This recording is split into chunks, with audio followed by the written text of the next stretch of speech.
কলকাতা হাইকোর্টে অস্বস্তিতে কালীঘাট তৃণমূল। ইডির অ্যাকাউন্ট ফ্রিজ করা মামলায় আপাতত কোনো হস্তক্ষেপ করল না কলকাতা হাইকোর্ট। অন্তর্বর্তী নির্দেশের আবেদন খারিজ করলেন হাইকোর্টের বিচারপতি কৃষ্ণ রাও। ইডি যে 3টি অ্যাকাউন্ট ফ্রিজ করেছে সেগুলি দৈনন্দিন ব্যবহারের জন্য আবেদন জানিয়েছিল কালীঘাট তৃণমূল। আদালতের নজরদারিতে অ্যাকাউন্ট খোলার আবেদন জানানো হয়েছিল কালীঘাট তৃণমূলের তরফে। অ্যাকাউন্ট সংক্রান্ত মামলায় বিচারপতি সৌগত ভট্টাচার্যের নির্দেশ বহাল রাখার দাবিতে আদালতের দ্বারস্থ হয় কালীঘাট তৃণমূল। সেই আবেদনই খারিজ করল কলকাতা হাইকোর্ট।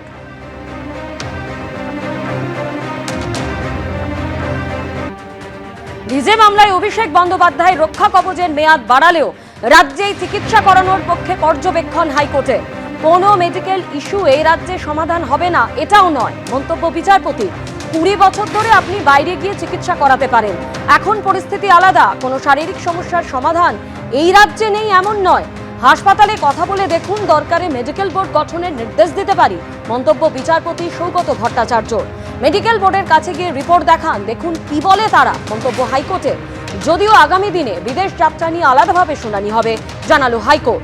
ডিজে মামলায় অভিষেক বন্দ্যোপাধ্যায়ের বিরুদ্ধে কড়া পদক্ষেপ না নেবার জন্য রক্ষা কবচের মেয়াদ বাড়ল 30শে সেপ্টেম্বর পর্যন্ত। তাড়াতাড়ি তদন্ত শেষ করুন রাজ্যকে বলল আদালত। আদালতের নির্দেশ মতো তদন্তে সহযোগিতা করেছি জানালেন অভিষেক বন্দ্যোপাধ্যায়।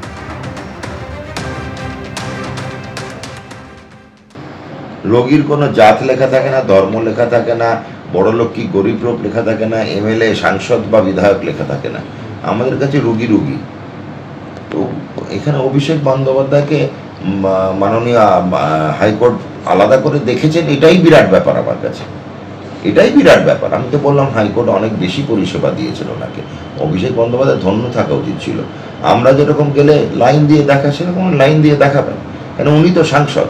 আর না হলে উনি একটা নিজের জন্য সেবাশ্রয় খুলে ফেলতে পারেন, উনি সেখানে আবার ডাক্তার নিয়ে আসতে পারেন। উনি তো বাকি জনগণকে আয়ুষের পড়ুয়াদের দেখিয়েছিলেন, আয়ুষের পাশ করা ডাক্তারদের নয়। পড়ুয়া ডাক্তারদের তো উনি বাকি জনগণকে দেখানো করিয়েছিলেন। নিজের বেলায় উনি আমেরিকা যেতে চান, পশ্চিম ইউরোপ যেতে চান। কোথাও একটা মনে হচ্ছে না যে উনি মানুষের মধ্যে নেই। আসলে উনি কোনোদিনই মানুষের মধ্যে ছিলেন না। উনি কালীঘাট আর হরিশ্চন্দ্রের মধ্যে ছিলেন, আর ক্যামাক স্ট্রিটের মধ্যে ছিলেন। কি বলছেন, নিশ্চিতভাবে আমরা আদালত মেনে চলি, কিন্তু এখনো এমন কিছু রোগ চিকিৎসার এমন কিছু বিষয় থাকে যার পরিকাঠামো এবং স্পেশালাইজেশন অন্য কোথাও দেশের অন্য প্রান্ত বা আবার বিদেশের কোথাও হতে পারে। আবার আমাদের এখানে অনেক ভালো চিকিৎসা হচ্ছে।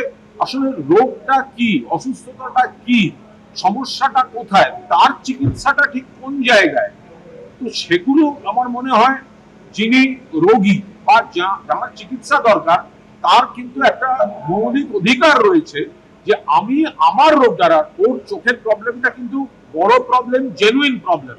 ওই ভয়ঙ্কর দুর্ঘটনায় চোখের মনিটার যে হাড়গুলো ধরে রাখে সেই হাড়গুলো চূর্ণ বিচূর্ণ হয়ে গেছে, ফলে চোখটা একটা জেনুইন প্রবলেম।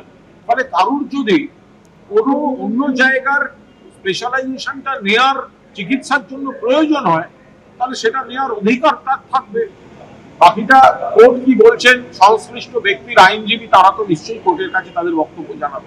এবিপি আনন্দ, এগিয়ে থাকে, এগিয়ে রাখে।